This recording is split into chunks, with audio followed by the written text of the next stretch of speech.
Good evening good evening good evening, नमस्कार नमस्कार नमस्कार। तो लास्ट क्लास में हमने बात किया था ह्यूमन रिप्रोडक्शन चैप्टर 2 का इंट्रोडक्शन और मेल रिप्रोडक्टिव सिस्टम। तो उसी को हम क्विक रिकॉल करने के लिए हमारा छोटा सा सेशन, इसमें क्विक रिकॉल करेंगे पीछे जितना भी हमने लास्ट क्लास में पढ़ा। तो ह्यूमन रिप्रोडक्शन, ह्यूमन मतलब इंसान, री मतलब अगेन, प्रोडक्शन मतलब प्रोड्यूस। जो इंसान अपनी ऑफ स्प्रिंग को प्रोड्यूस करता है उसको हम बोलते हैं ह्यूमन रिप्रोडक्शन। तो हमने बताया था जो ह्यूमंस होते हैं वो सेक्सुअली रिप्रोड्यूसिंग होते हैं, इनमें दो पेरेंट्स की इन्वॉल्व होते हैं। फिर हमने बताया था जो ह्यूमंस होते हैं वो बेबी पेरेंट्स होते हैं, वो डायरेक्ट अपने ऑफ स्प्रिंग को बर्थ देते हैं, मतलब कि जन्म देते हैं। हमने कुछ इवेंट्स पढ़े थे ह्यूमन रिप्रोडक्शन के, जो होते हैं हमारे 6, उन पर हम बात करते हैं। पहला होता है हमारा गैमेटोजेनेसिस, फॉर्मेशन ऑफ गैमीट, जिसमें गैमीट बनते हैं। मेल में होता है स्पर्मेटोजेनेसिस और फीमेल में होता है oogenesis। स्पर्मेटोजेनेसिस, स्पर्म, जेनेसिस मतलब जनरेट या फॉर्मेशन, तो उसे बोलते हैं स्पर्मेटोजेनेसिस। दूसरा हमने बात किया oogenesis। oogenesis हमारा होता है फीमेल में, जिसमें ओवम का फॉर्मेशन होता है। फिर हमने दूसरा जो हमारा इवेंट था उसमें था हमारा insemination, transport of sperm into the female track, उसको हम बोलते हैं इंसेमिनेशन। फिर तीसरा हमने बात की थी fertilisation, the fusion of male and female gamete is known as fertilisation, जिसमें मेल और फीमेल गैमीट मिलते हैं उसी को बोलते हैं फर्टिलाइजेशन। चौथा हमने बात किया था इम्प्लांटेशन, जब जो हमारा जाइगोट होता है, जब मेल और फीमेल गैमीट फ्यूज होते हैं, जब हमारा जाइगोट होता है वो मेयोटिकली डिवाइड करता रहता है, 2 से 4, 4 से 8, 8 से 16, 16 से 32, तो 32 सेल का हो जाता है, तब वो इम्प्लांट होता है हमारे एंडोमेट्रियम में, यूट्रस के, हमारे नहीं फीमेल में, तो उसमें इम्प्लांट हो जाता है, उसको हम बोलते हैं इम्प्लांटेशन।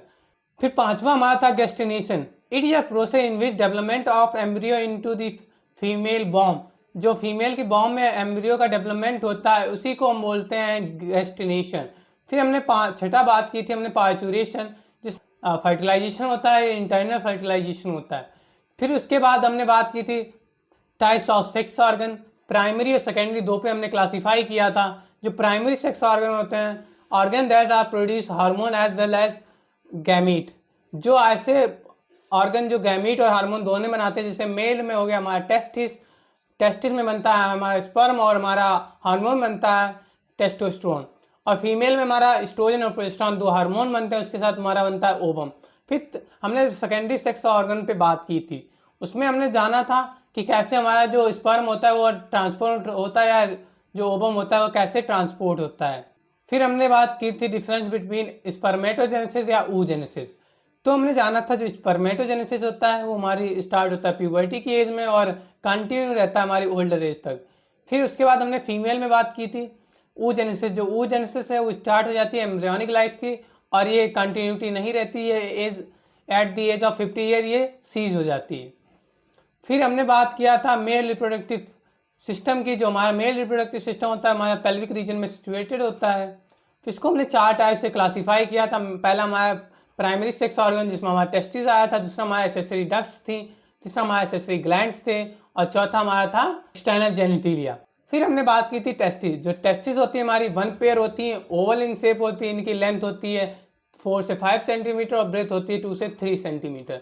फिर उसके बाद हमने बात की जो टेस्टिस होती हैं आउटसाइड ऑफ एब्डोमिनल कैविटी की सिचुएटेड होती हैं, या pouch like structure is called scrotum. जो टेस्टिस होती है हमारी पाउच लाइक स्ट्रक्चर में प्रेजेंट होती है उसको हम बोलते हैं स्क्रोटम। ये डिवाइड होता है 2 कंपार्टमेंट में डिवाइड होता है। फिर उसके बाद हमने बात की जो टेस्टिस होती है वो क्यों बाहर सिचुएटेड होती है, इसमें 2 से 2.5 डिग्री सेल्सियस टेम्परेचर कम चाहिए होता है। उसके बाद हम बात करेंगे एसेसरी डक्ट्स की, उससे भी पहले हम बात करते हैं स्ट्रक्चर ऑफ टेस्टिस का। तो टेस्टिस, एक टेस्टिस के अंदर 250 कंपार्टमेंट होते हैं, उन्हें बोलते हैं टेस्टिकुलर लोब। एक टेस्टिकुलर लोब के अंदर 1/3 हाईली क्लोराइड स्ट्रक्चर होता है, जिसको हम बोलते हैं सेमिनिफेरस ट्यूब्यूल, जहाँ पे स्पर्मेटोजेनेसिस अकर होती है। स्पर्मेटोजेनेसिस वहीं स्पर्म बनते हैं, उसके बाद ट्रांसपोर्ट होते हैं रेटिटेस्टिस, रेटिटेस्टिस से वासा एफरेंसिया जो 10 से 12 होती हैं, याद रखिएगा वासा एफरेंसिया 10 से 12 होती हैं। फिर उसके बाद आता है वासा एफरेंसिया के बाद जाता है हमारा एपिडिडाइमिस, जो लॉन्ग होता है, हाईली क्लोराइड स्ट्रक्चर होता है, सबसे बड़ी होती है।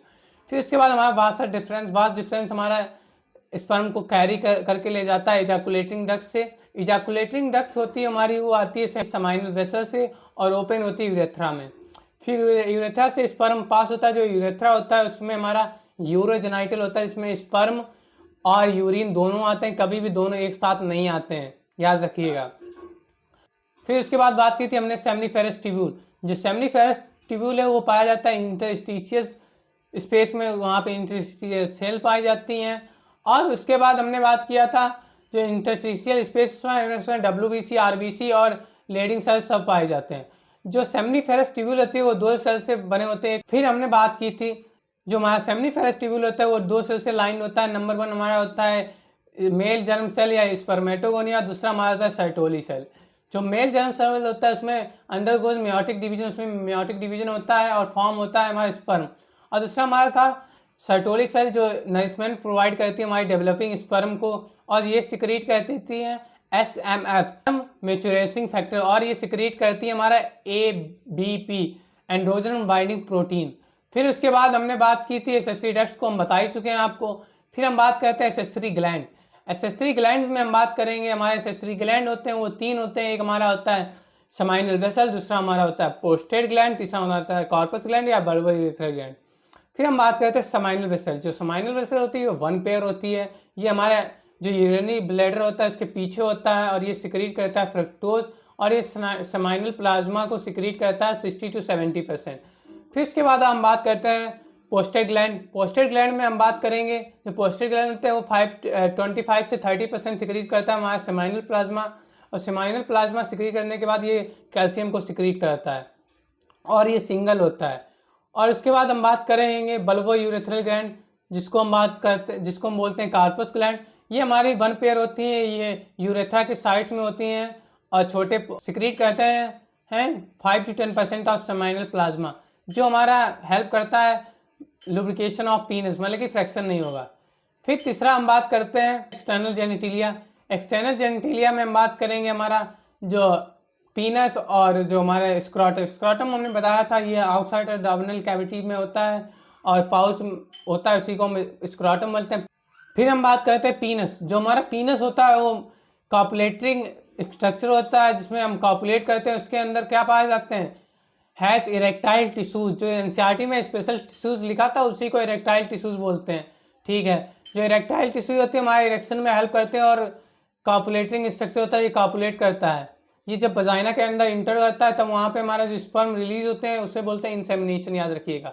तो हमने लास्ट क्लास में इतना ही बात की थी इसके लिए। तो आपको क्विक रिकॉल हुआ होगा, ये छोटे से सेशन में 5 मिनट का होगा, आपको क्विक रिकॉल हुआ होगा। धन्यवाद। ऐसे ही नेक्स्ट वीडियो में मिलने के लिए आप चैनल को सब्सक्राइब और लाइक करें।